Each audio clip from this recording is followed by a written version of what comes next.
Hello friends, काफ़ी लोग का कमेंट आ रहा है कि हम आरओ एआरओ के लिए कौन सा बैच लें, कहाँ से अपनी तैयारी स्टार्ट करें।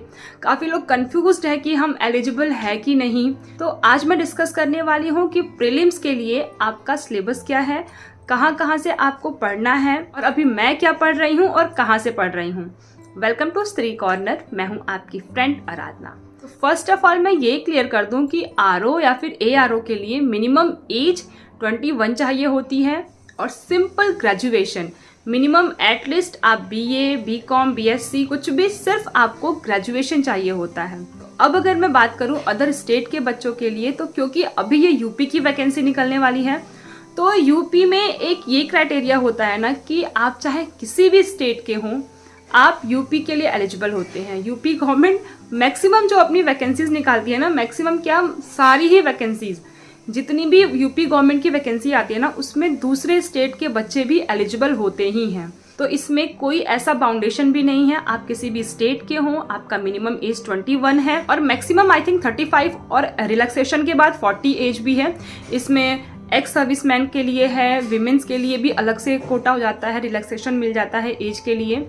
सिंपल आपको ग्रेजुएशन चाहिए, उसके बाद आपने चाहे जितनी पढ़ाई की हो वो मैटर नहीं करता है, आपने बीएड बीटीसी कुछ भी कर रखा हो, बट ये हो गई पूरी एलिजिबिलिटी क्राइटेरिया कि क्या क्या आपको चाहिए इसके लिए।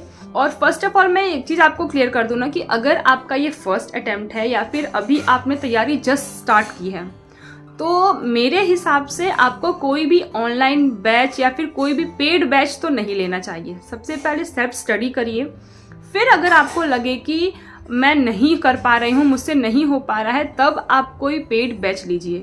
क्योंकि जब हमें चीज़ों के बारे में पता नहीं होता है, हम सिंपल जहाँ से हमने बैच ले लिया सिर्फ हम उसको फॉलो करते चले जाते हैं। हमें अपना कुछ नहीं पता होता है कि एग्जैक्टली हमारा माइंडसेट कहाँ तक पहुँच पा रहा है, हम क्या पढ़ पा रहे हैं। हम चीज़ों को खोजते ही नहीं है, टोटली हम उस बैच पे डिपेंड हो जाते हैं। तो मेरा ये पर्सनल सजेशन आपको रहेगा कि अभी कोई भी पेड बैच मत लीजिए। सबसे पहले आप सेल्फ स्टडी करिए। इतना बड़ा प्लेटफॉर्म आजकल हमारे पास है ही, गूगल है, यूट्यूब है, आप यहाँ से आराम से, टेलीग्राम, इतने सारे चैनल हैं। मैं भी आपको रिकमेंड कर दूँगी जहाँ से मैं अभी 2-3 चैनल से पढ़ाई कर रही हूँ।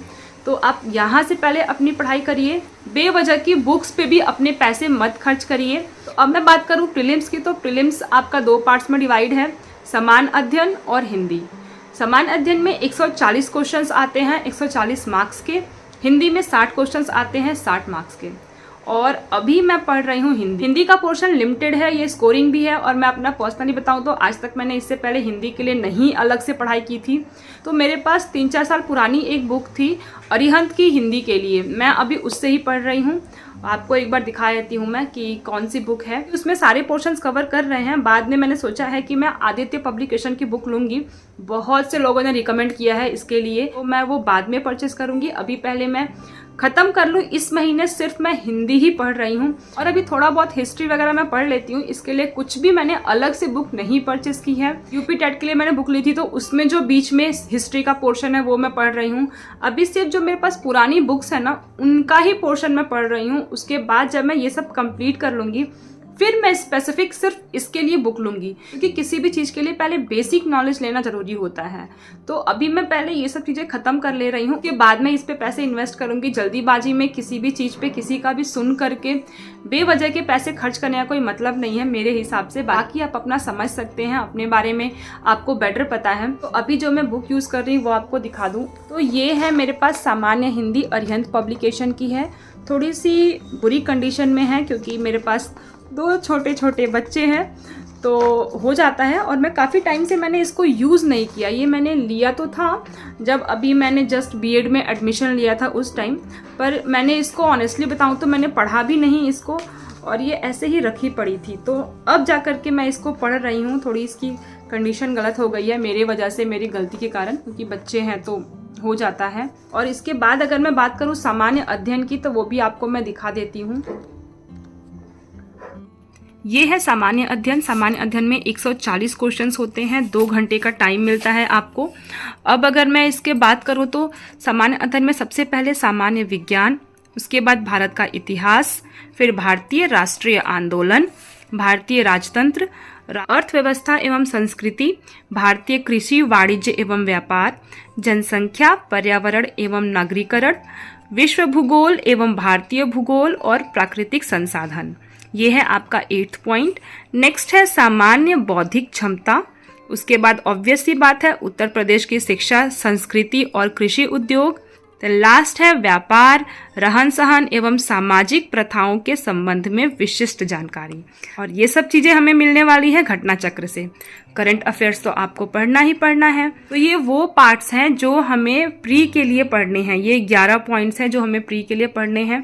उसके बाद ये है हिंदी, 60 क्वेश्चन 1 घंटे के लिए, विलोम, वाक्य एवं वर्तनी शुद्धि, अनेक शब्दों के एक शब्द, तत्सम एवं तद्भव शब्द, विशेष एवं विशेषण, पर्यायवाची शब्द।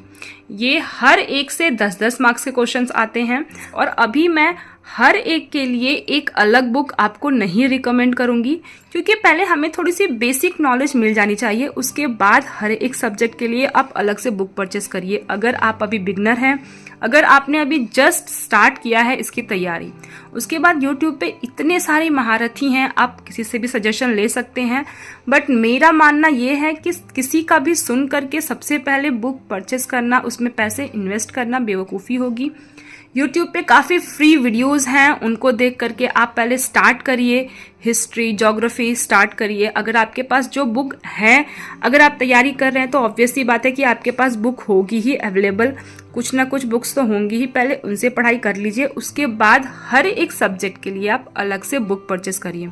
और मैं पर्सनली आपको रिकमेंड करूँगी जब मैं परचेस कर लूँगी उसके बाद, क्योंकि कोई भी गलत चीज़ मैं आपको रिकमेंड नहीं कर सकती हूँ। मुझे पता है पैसे की वैल्यू, हमारे टाइम की वैल्यू, हमारी मेहनत की वैल्यू। तो ये था मेरा आज का वीडियो। आई होप आपको पसंद आया होगा, और अगर आपको थोड़ा भी हेल्पफुल लगे तो इसको शेयर ज़रूर करिएगा। अगर आपके पास मेरे लिए कुछ भी सजेशन होगा या फिर कोई क्वेरी होगी तो कमेंट बॉक्स आपके लिए है ही। मिलते हैं फिर नेक्स्ट वीडियो में।